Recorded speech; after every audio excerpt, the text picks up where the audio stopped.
Hi everybody! Okay, so in the past few weeks I've been talking a lot about harmony, the importance of harmony. And you'll have to watch the videos that I've been making in the past few weeks. But when I talk about harmony, I'm not talking about the way they tend to teach it in music school, like 2-5-1, everything, all that stuff. But about idiom and beyond idiom, about knowing where you want the chord progression to go. And what I, as I've said in previous videos, what I especially like about some of the old jazz players who kind of more or less learn on their own, or at least through community, is that each player will have their own melodic slash harmonic signature. Melodic or harmonic. Actually, they're both different sides of the same coin, so however you want to use that term. And because they learn on their own, they gravitate towards learn on their own, quote unquote. They gravitate towards the signature that pleases them, and by checking out a whole bunch of these different players on your own, you'll take the things that you like from different players and make it into your own sauce. So the other day I went to a few jam sessions here in Tokyo, and it was very interesting. I played with a piano player, and we played Autumn Leaves. And then I went to another jam session I also called Autumn Leaves. I like Autumn Leaves because it's kind of like when you don't know a person, when you meet the person for the first time, you don't know how they play. And Autumn Leaves is a kind of this universal tune to kind of break the ice. And I like this tune because it's also a way for you to gauge the level of the player that you're playing with. And this is important because once you understand how the player plays, then you can adapt accordingly. If they're more advanced, then of course you can do more advanced things. And later on, you can call more complicated songs and everything like that. And also, it's a good song to test a musician's musical maturity. Because what I'm going to show you here, I'm going to show you a lot of kind of advanced harmonic concepts. If you're a beginner, I would suggest you don't try to concern yourself too much with the details of what I'm showing, but just be aware that such things exist. But if you're an intermediate player or slash advanced player that you feel, oh, I'm a little bit stuck with all Autumn Leaves, what can I do to make it more interesting? Then maybe this is for you. But yeah, I played with this piano player who decided it would be a good idea to put all the chordal substitutions. Remember, we've never met. For all this person could know, I could be a beginner. And luckily, I'm not a beginner. But imagine if I was a beginner and we play Autumn Leaves and someone's putting all the most like advanced substitutions you can in the comping. That's what I mean by musical maturity. And then I went to another jam session. Again, didn't know the person. So, hey, Autumn Leaves. And the person's like, nah, Autumn Leaves is for wussies. Let's do something else. All right, fine. No, Autumn Leaves, there is no song for wussies, really. Especially a song like Autumn Leaves. It's really a great, like really good musicians usually would say, oh yeah, sure, why not? You know, just to, especially if you've never met them before. It's one thing if you know each other very well. It's like, oh, come on, let's do something. We do Autumn Leaves all the time. But again, Autumn Leaves is a really good break the ice song for all the reasons that I mentioned. So in today's video, I want to show you some phrases that go beyond the 2-5-1 by taking advantage of this concept that I talk about, harmonic direction, being able to go beyond what's written on the charts. But of course, you can superimpose this over what the rhythm section is playing. if the rhythm section is playing the simple things. And if you want to support me, you can leave a comment, you can share, you can buy my books on Amazon. There is a course on Soundslice called Bebop Vocabulary for Jazz Guitar, something like that anyway. And I show you how to build bebop phrases, but I don't really talk about harmony in this way because that's a whole other topic. But if you can combine the knowledge of how to create bebop phrases through enclosures and chromaticism and all that stuff with the harmonic stuff that I'm showing you here, you can come up with a whole bunch of new lines. And that's what I'm going to do for you right now. I'm going to show you some lines that I just came up with recently. I mean, I didn't come up with them yet. I'm going to come up with them soon. And just to show you the possibilities that are out there. So let's look at Autumn Leaves. I would suggest that you get a chart of that song, whichever basic chart will do. There's some little variations here and there. But mainly this idea, okay, let's just look at the A section.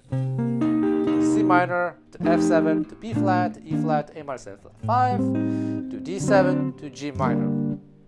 There are lots of harmonic pathways available to you. So last week's video, I showed you this thing that Grant Green was thinking. So over the 2-5-1, you can think. And the phrase that I showed you last week, I'll show it to you here again. 1, 2, 3, 4.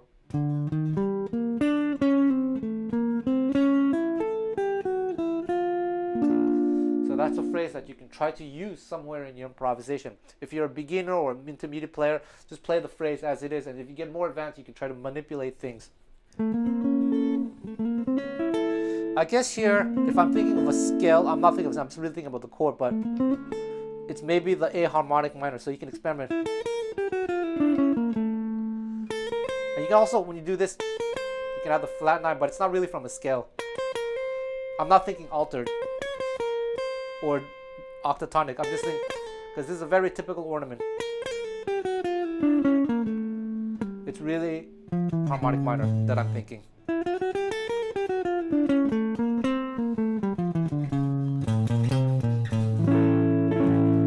Then to B flat. And over the C minor, I was thinking kind of a E flat major arpeggio. I see them as the same thing. So you can make something even more elaborate.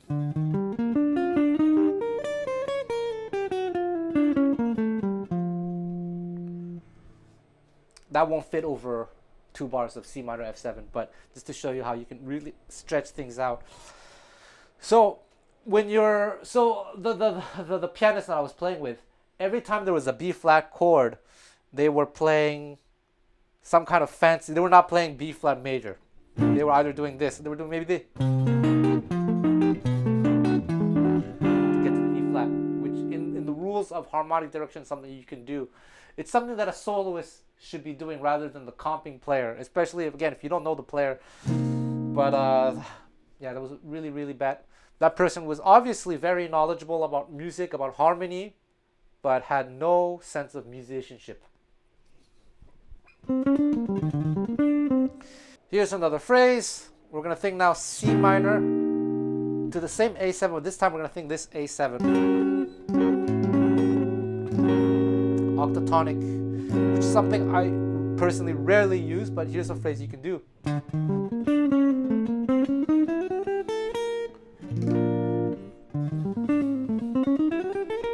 By the way, you'll have this sound transcribed for you on Soundslice, so check it out. And like I said, checking out different players and seeing what their kind of harmonic / melodic signatures are can be very, very rewarding. So one thing that Wes Montgomery is particularly fond of is when you have a 2-5-1. Let's start with something simple. He would just think sometimes just C minor 7. So you can do something like, you could be doing something like this. Not a Wes Montgomery phrase, but a harmonic idea based on his harmonic signature. And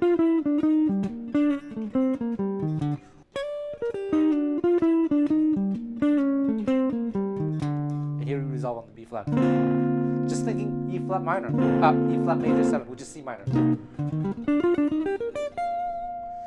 And this is very close to what Pat Martino was doing with his minor conversion. It ends up being the same thing, but just the way he names it, in my opinion, is a little bit more complicated, just to appear more complicated.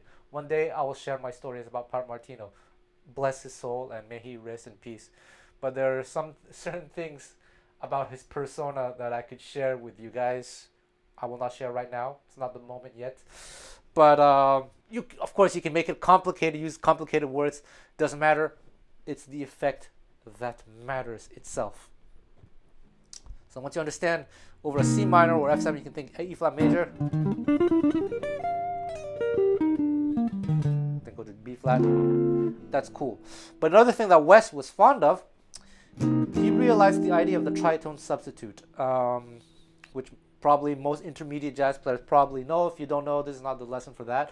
But over F7, first of all, 2-5, it forms one whole unit. So let's say we're thinking F7. You can replace it with a B7. But Wes went a little bit further. He realized, okay, so if I can play B7 over this 2-5, why can't I add the 2 of this, which is, so you have, so you can come up with a phrase like this.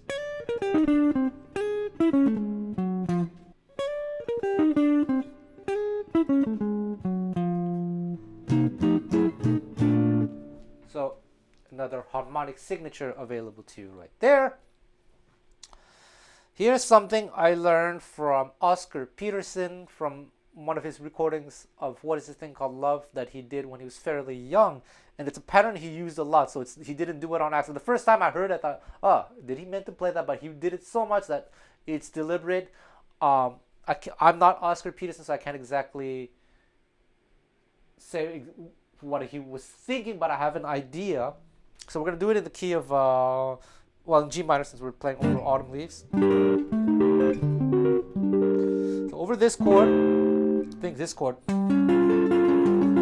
which is kind of a fancy A7.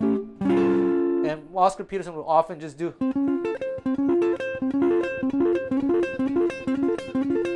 And even if you have just a D7 instead of A minor, so just D7. Start with this.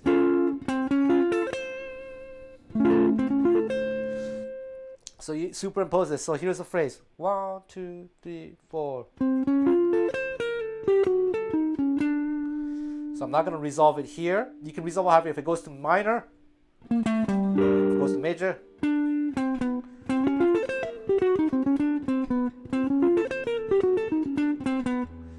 What was the phrase again? I'm making this up kind of on the spot. So wait. 1 and 2. Here. G major or B flat major, G minor,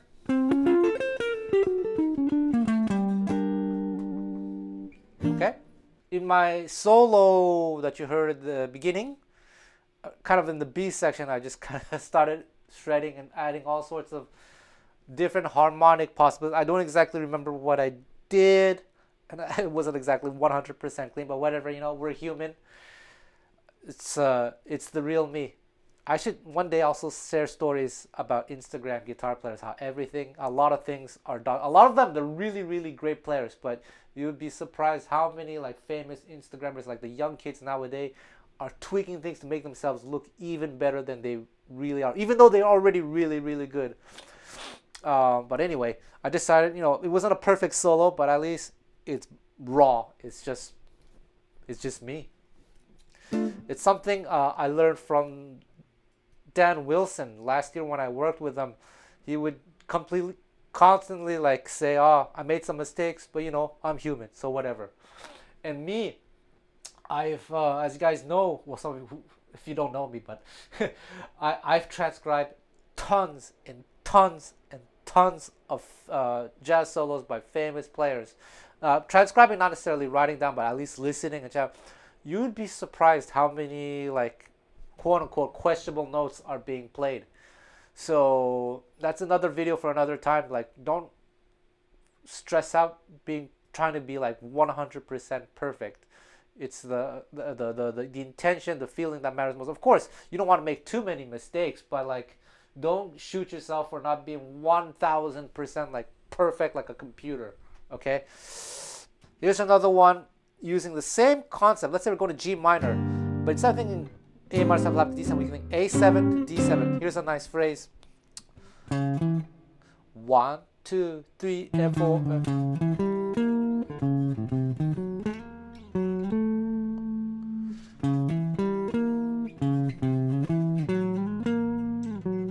can do it here.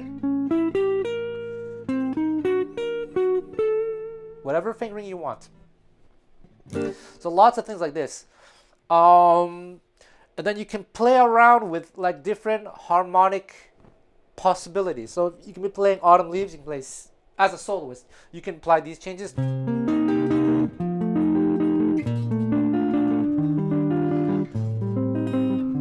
here instead of resolving to G minor,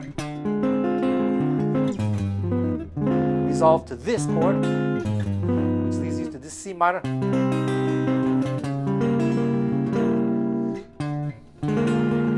So C minor, C sharp diminished, which is the thing I talked about last week from the Greg Green solo, this phrase.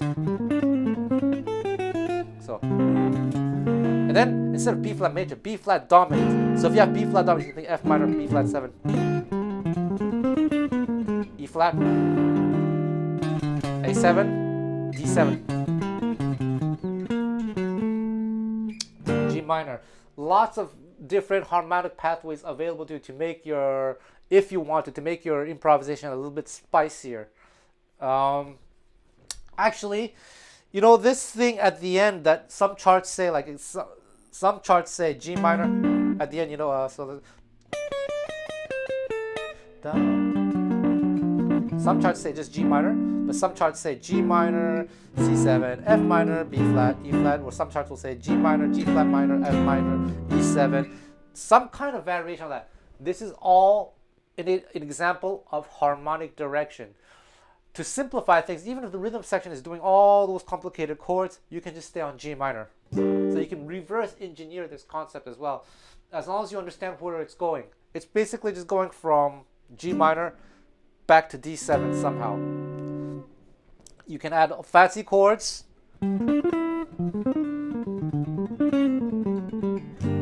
or you can just stay G minor.